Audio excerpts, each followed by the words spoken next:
Listen, I know I'm going to be a little ambitious when I say this, but most people are drop shipping all wrong. Okay, I know it's kind of like crazy. You think, okay, Dan, well, what is so wrong about what everybody's doing?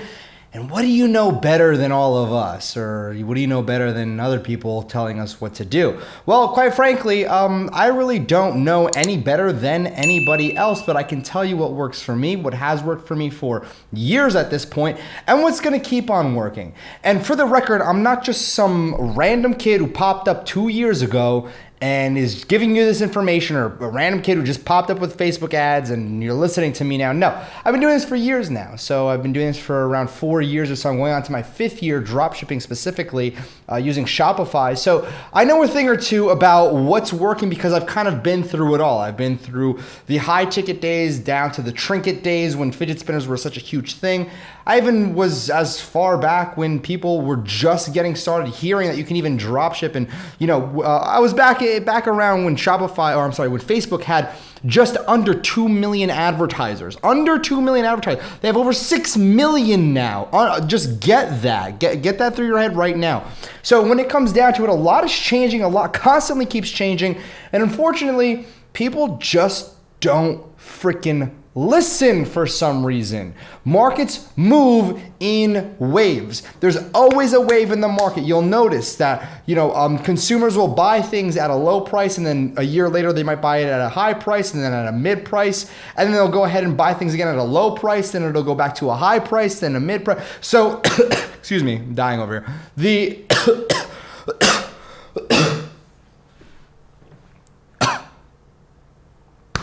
All right, so basically the market moves in waves. The market always moves in waves. You're gonna notice that trinkets will appear again.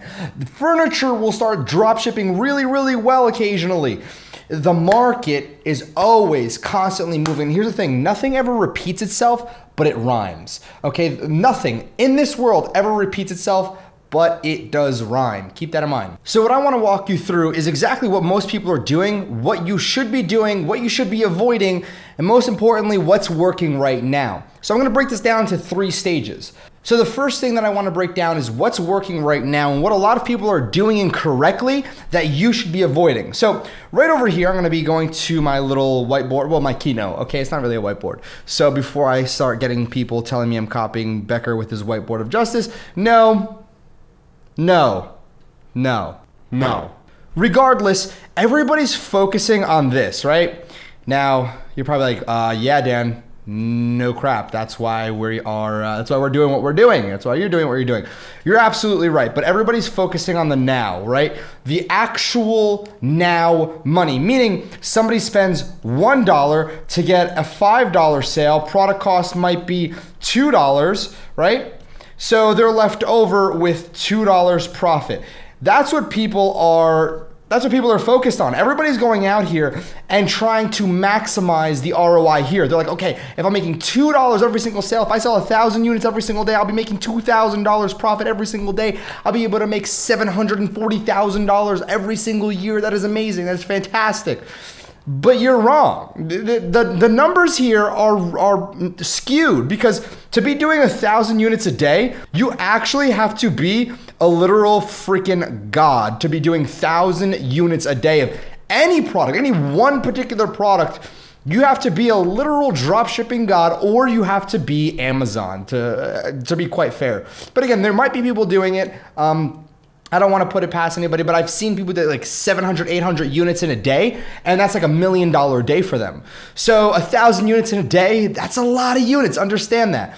But what a lot of people don't really realize here is that they're trying to maximize the volume that they're hitting on the front end. Your money isn't made on the front end anymore. And unfortunately, a lot of people are really confused about this because they look at this equation as the end all be all. That's the business that people are going after. This is what people look at as drop shipping as it is. This is what a lot of people are teaching you on YouTube. This is what a lot of courses are still teaching you. Create a general store. Go out there and run some ads. Make some money on the front end. Rinse and repeat. No, that's not what's working anymore, okay? What's working right now in all actuality is the one product store model. So everybody's heard about the one product store model. You have, stores like Burrito Blanket. So Burrito Blanket. You have High Smile, right? High Smile. You have BlendJet. So BlendJet. There's so many different one product stores now that a lot of people are making a lot of money off of. Now, can you still make a lot of money with generic stores? Absolutely. Can you make more money with just a one product store? Yes. In my opinion, you could be making more profit with a one product store than a general store these days. Now, why? Well, here's the thing. A lot of people focus on the revenue numbers, but you can't cash revenue at the bank. You cash profit, right? So we go to the bank and we actually want to see what's in the account. You can't necessarily go out there and look at revenue as your end all be all. So let's go ahead and take into account what is that end all be all. So let's talk about it. Let's talk profit and what the average numbers of profit are between a general and a one product / really niche down store. And when I say really niche down store, niche down, whatever you want to call it, I'm talking literally less than 5 products. If you have more than 5 products on a niche store, it's not really a niche store anymore. It's kind of just a store that sells the same category of products, right? So a one product store or a store with like 3 products, I would still categorize it as a one product store depending on what the products are. So again, I'm talking about anything under 5 products over here. So if you take a look at these, a Burrito Blanket, High Smile, BlendJet, they focus on one particular product here. However, profit, let me give you the numbers here, all right? So 10 to 15% when it comes down to general. All right, this is what you can expect in regards to your profit margin. However, you can be looking at 20 all the way up to 40%, all right, for a one product or niche down, so one product. Now, here's the thing. You can be doing $1 million, okay? $1 million revenue with a general store because you're selling a lot of everything. Let's take the low side of the numbers here and let's go 10%. So you're at 100K profit after it's all said and done. However, one product store, you might only net, let's just say, I don't know, 800,000, right? 800,000 in regards to revenue. Now let's take 20% of that. Let's think about this logically here. That's $160,000, okay? That's in your pocket. Now, again, let's take it at a even lower number. Let's do $500,000, right? 500,000, 20% of that is 100K. So here's the thing, all right? So here's the thing. You just did half the amount in revenue, less work, higher profit for the same amount of money. A lot of people are going out there and testing tons of different products on their general stores. They're going out there testing everything and anything under the sun. And then they have maybe a winner or two, and that's what will do majority of the sales. But on the flip side, you have somebody who's running a one product store, like let's just say Official Burrito Blanket. They're going out there and they're only focusing on selling that particular product, yet they're doing millions of dollars every single year. And I've seen this already. I've seen other people try to go ahead and compete with Burrito Blanket. They do all right. They undercut the actual price, but Official Burrito Blanket still has the one up on them. So nobody's really understanding and putting this together yet. One product stores are so powerful right now because you own the category in the user's mind. Official Burrito Blanket or going to dangenericstore.com. We have the same exact product, right? Same price. Who are you going to buy it from? Probably Official Burrito Blanket because it looks like, sounds like, and feels like they specialize in damn burrito blankets. So yes, that's why currently right now one product stores are working so well because they own the category in the user's mind. And last but not least, what I will say is that funnels is the new wave. Now, it's been the new wave since this whole Russell Brunson ClickFunnels thing, and I get it, okay? I've been using ClickFunnels for years at this point. They've drained my bank account of thousands of dollars because I pay for the highest package for some reason. But that's regardless of the fact here. What I will say is funnels work so freaking well. However, it gets really messy using ClickFunnels and Shopify. It doesn't mesh well. However, you have, Zipify pages, doesn't really mesh well in my opinion. Try funnels, whole different story.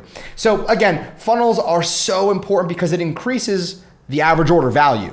What is the average order value? Ready for this? It's the average amount a user spends on your site. So let's just say you have one person that buys a set of products for $200, you have another person that buys a set of products for $100, your AOV is, my camera just died. Unbelievable. So your AOV is $150. $200 and $100 divided by 2, 150. That's your AOV. So take a look at this. Let me just show you really quickly. I know my camera died, so we're gonna be on my computer right now. So Golden Grasp is something that I'm gonna be working on and running as a case study for when TriFunnels 2.0 is released. So as you can tell, this is the debut theme, and it's a pretty simple site, nothing too complicated. However, if you go and click buy Golden Grasp, you get taken to a funnel page. And if you click yes, I want this, and I still have to edit this particular step of the funnel. If you click yes, I want this, after going through all of this, right? You can read it all. You can take a look at the features and ask questions. It adds the product to the cart. And again, I have to edit all of this. And then it adds the product to the cart automatically, but the craziest part is that I get to offer like a upsell, not like a upsell. I get to offer an upsell here. And the upsell is just a warranty, a 2-year warranty. They can say add to cart, no thanks, I'll pass on this. And again, I can edit the timer. I can edit pretty much anything I want. It's just a template that I'm using. So I'm gonna go ahead and click add to cart. And what it does is it skips the actual cart page and takes the user right to checkout.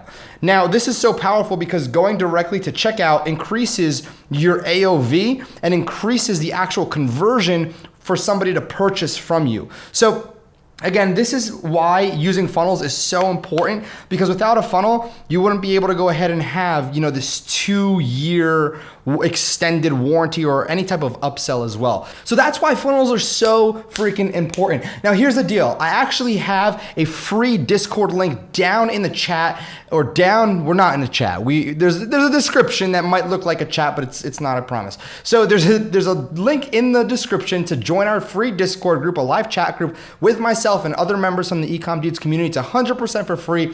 I do recommend going ahead and just signing up and asking questions if you have any questions that you want answered. That's a great place to go ahead and have them answered. So if you haven't done so yet, make sure you go ahead and register for that free group. Subscribe to this channel with notifications, and Dan Fam Notification Squad, it has been real. And listen to me right now, Joe. I know you're editing this.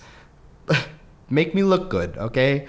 Because I could tell right now from that far camera that I'm so washed out.